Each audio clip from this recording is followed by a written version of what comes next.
Audio Jungle.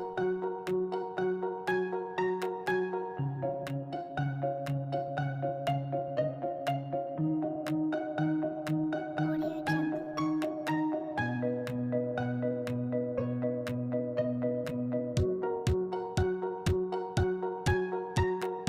Audio Jungle.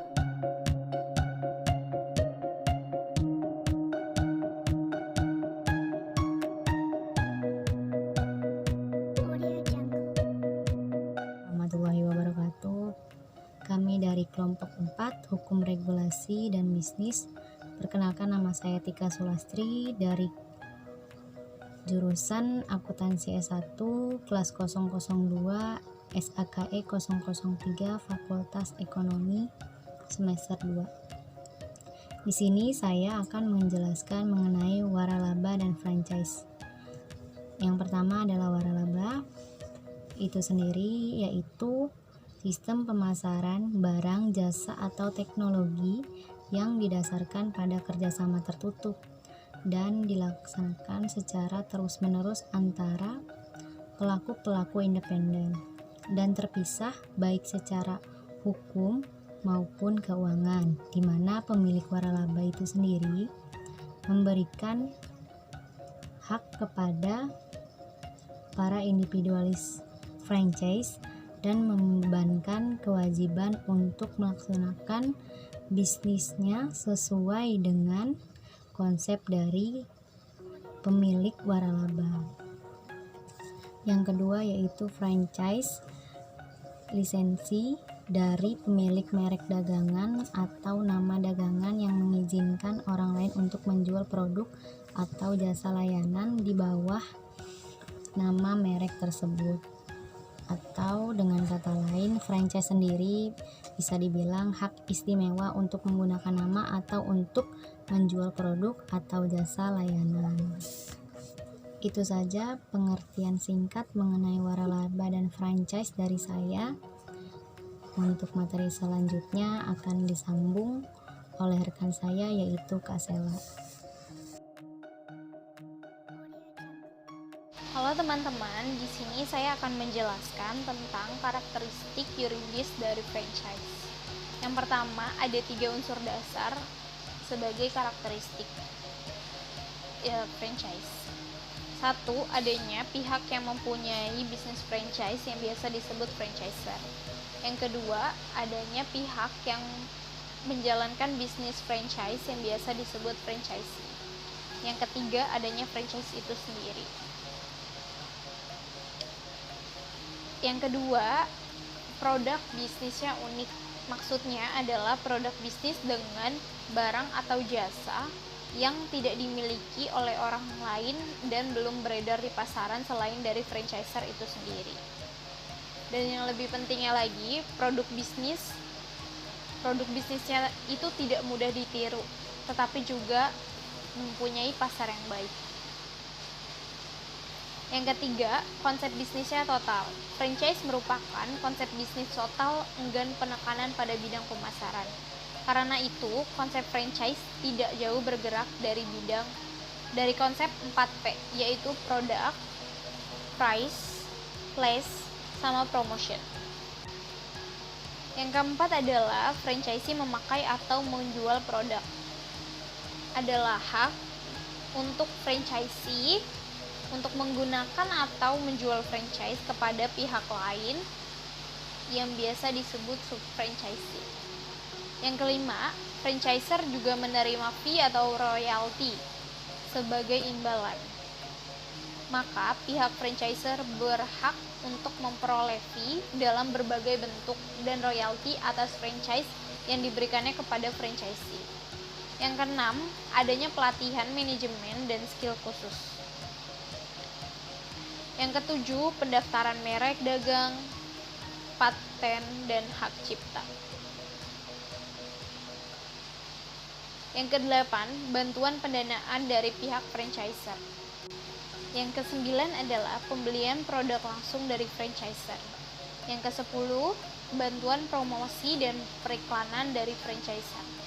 Yang kesebelas, pelayanan pemilihan lokasi oleh franchiser.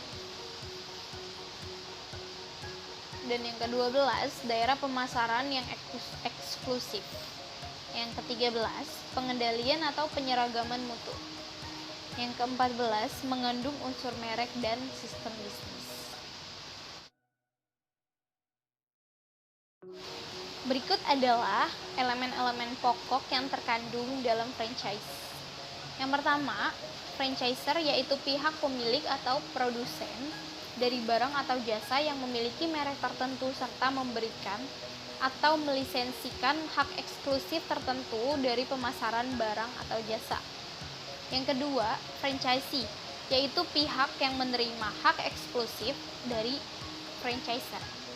Yang ketiga, adanya penyerahan hak secara eksklusif dalam praktek meliputi berbagai macam hak milik intelektual, hak milik perindustrian dari franchiser kepada franchisee. Yang keempat adalah adanya penetapan wilayah tertentu, franchise area di mana franchisee diberikan hak untuk beroperasi di wilayah tertentu.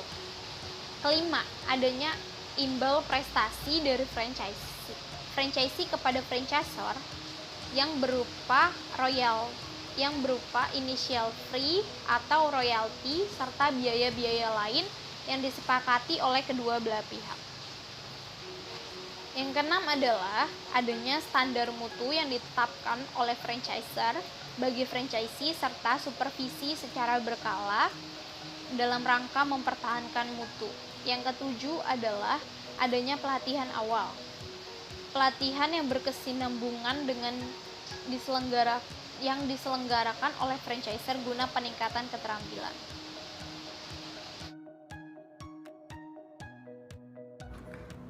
Perkenalkan, saya Putri Hamda Fikia. Di sini saya akan menjelaskan tentang keuntungan usaha franchise atau usaha waralaba.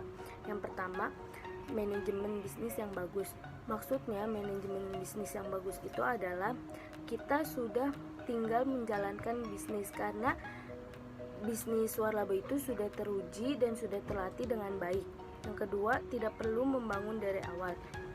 Di sini tidak diragukan lagi bahwa bisnis waralaba atau usaha yang didapatkan dari pemilik usaha sudah tersusun dan tersistematis dengan baik. Yang ketiga, tidak perlu bingung mencari pelanggan. Dalam bisnis ini tidak perlu capek-capek mengenalkan produk dan mencari konsumen, karena merek dan produk sudah terkenal. Yang keempat, biaya pemasaran lebih rendah. Dalam bisnis franchise, biaya pemasaran rendah karena tidak usah membuat iklan atau brosur untuk pengenalan produk, tidak usah memikirkan perlengkapan atau segala sesuatu yang diperlukan dalam usaha. Yang kelima, dukungan dan keamanan terjamin. Pemilik usaha akan senantiasa memberikan bantuan dan arahan pada mitra usahanya. Yang keenam, keuntungannya lebih besar. Soal keuntungan yang diraih tidak usah dipertanyakan. Dengan menjalankan bisnis franchise ini akan mendapatkan untung yang banyak. Yang ketujuh, kemungkinan merugi sedikit. Menjalankan bisnis franchise ini kemungkinan terjadi kegagalan atau kerugian sedikit karena sudah ada sistem dan manajemen yang bagus dan teruji. Yang kedelapan, menggunakan asas keterbukaan. Keterbukaan menjadi salah satu hal dasar yang harus ada di bisnis franchise. Karena pada dasarnya sistem kerja dari bisnis ini merupakan kerjasama antara dua pihak yang saling berkaitan. Terus juga ada kerugian dari usaha franchise ini. Yang pertama, modal awal yang besar. Menjalankan bisnis franchise maka bersiap dengan dana yang besar karena perusahaan yang dibeli nantinya sudah memiliki label yang bagus. Yang kedua, adanya durasi kontrak. Jika ingin maju atau berkembang, maka akan menemui kesulitan dan halangan ketika ikut dalam bisnis franchise. Karena di sini ada durasi kontrak minimal 10 tahun. Jadi selama itulah harus fokus pada bisnis itu. Yang ketiga, kurang fleksibel. Kurang fleksibel diartikan bahwa apapun yang ada di bisnis sudah paten, mulai dari manajemennya, pemasarannya, lingkungan kerjanya, semua sudah paten, tidak bisa dirubah. Yang keempat, tanggungan royalti. Merek dan produk terkenal dari bisnis waralaba yang dijalankan mengharuskan untuk menghargainya dengan membayar royalti.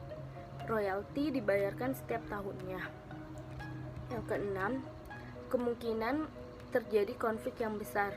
Bisnis franchise merupakan kerjasama antara dua pihak dengan kesepakatan tertentu, sehingga sering menimbulkan perdebatan atau konflik ketika ada suatu hal yang kurang berkenan bagi salah satu pihaknya. Yang ketujuh, menjaga reputasi. Menjaga reputasi maksudnya di sini kesalahan sedikit akan membawa sebuah masalah besar. Harus mempertanggungjawabkan reputasi bisnis ini yang akan berhadapan dengan banyak orang.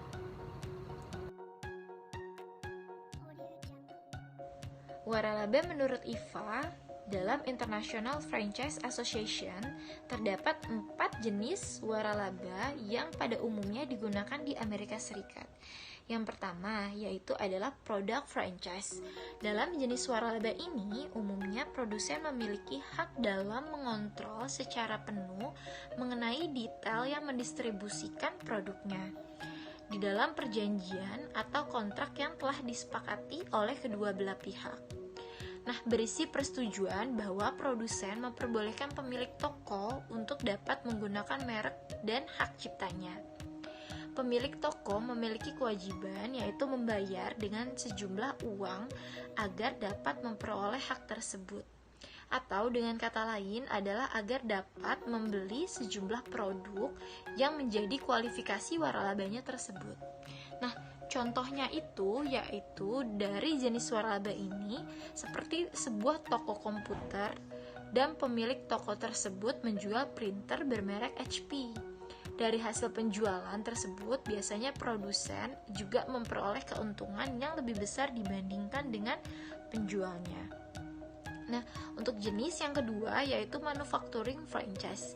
Pada jenis waralaba manufacturing franchise ini, setiap badan usaha yang memproduksi produk akan diberikan hak untuk kemudian menjualnya kepada masyarakat dengan syarat yaitu menggunakan merek dagang dan merek waralabanya. Biasanya jenis waralaba ini ditemukan dalam industri makanan dan industri minuman. Contohnya yaitu apabila seseorang ingin membuka sebuah pabrik Coca-Cola, dalam melakukan hanya perlu mendapatkan hak dari perusahaan Coke atau soda untuk dapat menggunakan namanya dan hak ciptanya. Kayak gitu. Selanjutnya orang tersebut membangun sebuah pabrik Coca-Cola Company yang akan menjual ekstrak Coke yang bahan bakunya tetap dirahasiakan. Selain itu, ia juga memiliki hak untuk mencampurkan seluruh bahan yang diberikan dan mengemasnya menjadi produk akhir, kemudian dapat diperjualbelikan. Nah, untuk jenis yang ketiga yaitu ada business opportunity ventures. Waralaba jenis bisnis ini mewajibkan kepada pemilik bisnis agar membeli dan mendistribusikan produk-produk dari suatu perusahaan tertentu. Selain itu, perusahaan tersebut harus menyediakan pelanggan dan rekening bagi pemilik bisnisnya. Pada praktik pemilik bisnis ini diharuskan membayar biaya atau prestasi sebagai kompensasinya sebagai bukti timbal balik. Nah, contohnya itu adalah pengusaha mesin-mesin penjualan otomatis atau distributorship. Nah, untuk jenis franchise yang terakhir nih, jenis yang keempat yaitu adalah business format franchising. Business format franchising merupakan jenis waralaba yang termaksud waralabanya yang terkenal dalam pelaksanaannya nih. Jadi, setiap perusahaan mempunyai metode dalam hal pemberian pilihan berupa bisnis kepada pemilik bisnis tersebut dengan menggunakan nama dan merek dagang dari perusahaannya tersebut.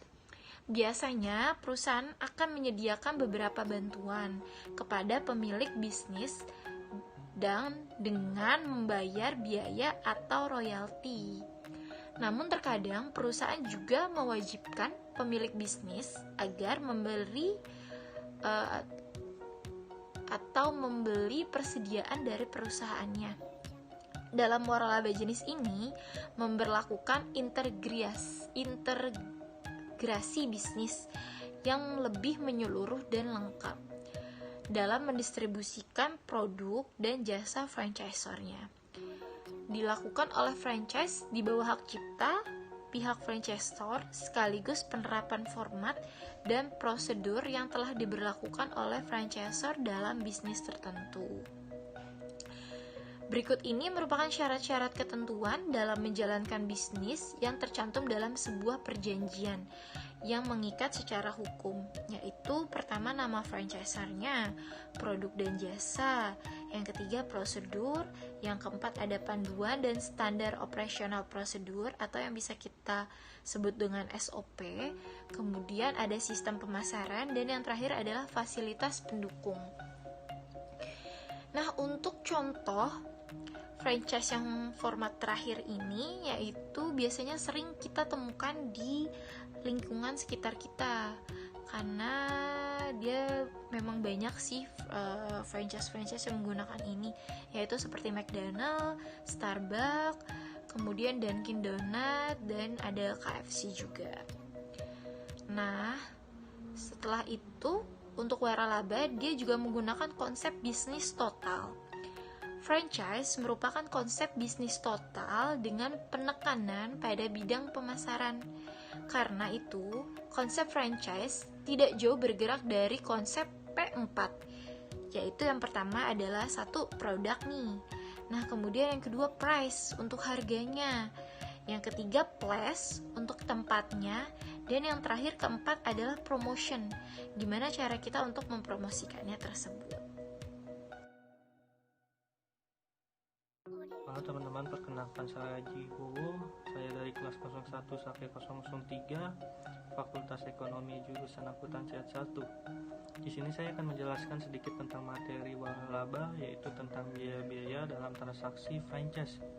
Biaya-biaya yang saya masukkan itu adalah biaya tentang pembayaran wajib oleh pihak franchise kepada suatu transaksi tersebut. Yang pertama yaitu adalah pembayaran royalti, merupakan pembayaran oleh pihak franchise kepada pihak franchisor sebagai imbalan dari hak pemakaian franchise tersebut. Yang kedua, ada pembayaran franchise fee, merupakan pembayaran yang harus dilakukan oleh pihak franchise kepada pihak franchisor yang merupakan biaya franchise yang biasanya dilakukan dengan jumlah tertentu dan dilakukan satu kali pada saat pembukaan franchise tersebut. Yang ketiga, ada biaya direct expense, merupakan biaya langsung yang harus dikeluarkan sehubungan dengan pembukaan atau pengembangan suatu bisnis franchise tersebut, misalnya terhadap pemondokan pihak pelatihan yang akan menjadi pelatih dan biaya pelatihannya, dan juga biaya-biaya lain yang diperlukan dalam pembukaan franchise atau pengembangan franchise tersebut. Yang keempat, ada biaya sewa. Walaupun sesungguhnya kurang lazim, ada beberapa franchisor yang ikut juga menyediakan tempat bisnis. Maka dalam hal demikian, pihak franchise harus membayar harga sewa tersebut kepada pihak franchisor. Yang kelima, yaitu ada biaya marketing dan biaya periklanan. Karena pihak franchisor yang melakukan marketing dan periklanan, maka pihak franchise nantinya mesti ikut menanggung biaya tersebut dengan menghitung baik secara persentase atau omset penjualan ataupun jika ada marketing atau iklan tertentu. Yang keenam, yaitu biaya assessment fee, adalah biaya yang harus dibayar oleh pihak franchise kepada pihak franchisor jika pihak franchise tersebut mengalihkan bisnisnya kepada pihak lain, termasuk bisnis yang merupakan objeknya franchise oleh pihak franchisor. Biaya tersebut bisa dimanfaatkan untuk kepentingan persiapan pembuatan perjanjian penyerahan, pelatihan pemegang franchise yang baru, dan sebagainya. Itu dia teman-teman yang saya jelaskan pada kesempatan kali ini. Semoga yang saya jelaskan bermanfaat bagi teman-teman semua. Lebih kurangnya saya ucapkan terima kasih.